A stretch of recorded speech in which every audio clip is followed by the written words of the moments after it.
Hello there. For those who do not know me, my name is Blackhart. I always try to come here and speak to you in moments of great peril. The fact that these so often align with Fringe festivals, I leave up to you to judge. But please make no mistake, this is in fact a time of great peril for this country. The leftist policies of Comrade Obama have left us in dire straits. The man has been in office for 7 years, and he has yet, neither he nor any member of his inner circle has yet shot a close friend or colleague in the face, which I believe shows a dangerous lack of commitment to the Second Amendment. And his compassionate treatment of alleged clockmaker Ahmed Mohammed shows he is dangerously soft on innocence. Obviously, a change of direction is needed in this country. But looking at the current Republican field, you know, it's kind of like looking for a prostitute on a very too busy street corner. You go in knowing you really just want to spend somewhere between $200 and $300. But there are so many options. You find yourself splitting every hair. Do I want white? Do I want black? Do I want Asian? How important is disease-free? Do crabs really count as a disease? And so it is with the Republican field. There are currently 15 candidates in this race. More than we've ever had. There's Jeb Bush. Jeb Bush, of course, is voting for a Bush is a lot like eating at Quiznos. It's not really that good of a sandwich. Sometimes it even makes you kind of sick. But, you know, you've already bought 2 of them, and you just get like 1 more, the next one might be free. As an American, it's very hard to avoid that sort of consumerism. Oh, there's Ben Carson, the retired neurosurgeon, who I'd like to assure you all that a complete lack of experience and insider knowledge is actually a boon, which will be very, very comforting to all of the brain surgery candidates I have lined up for next week. Carly Fiorina, who in a poll just this morning is now 2nd in the polls, as Republicans were very excited about the prospect of only needing to pay her 70% of what we'd pay another president.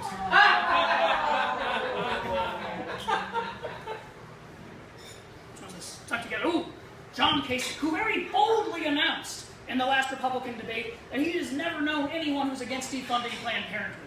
And I call this bold because I actually do think it takes some courage to publicly declare your virginity on this national stage like that.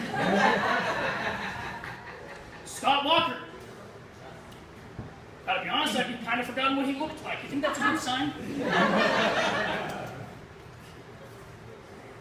Mike Huckabee, who has really staked his entire candidacy on the protection of minorities. Specifically that oh-so-maligned minority, the white heterosexual Christian man. And oh, we have suffered.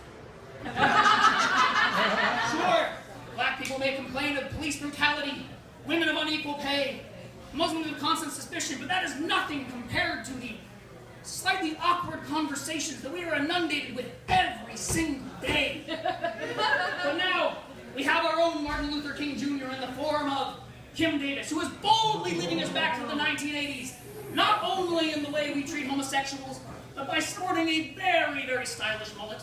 God bless you, man.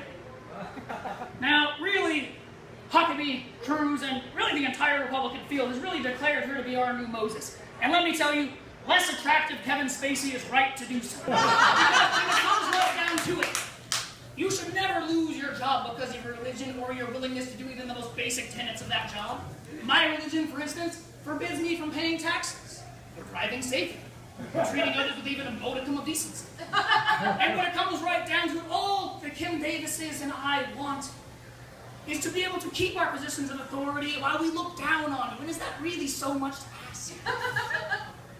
Unless anyone thinks that dollar store Kevin Spacey is being insincere or opportunistic with these sorts of things, I would just like to assure you all that I believe he practices what he preaches. As the ineptitude of his campaign strongly indicates that his staffers must be religiously opposed to HTML or something, and he is very, very considerate of that.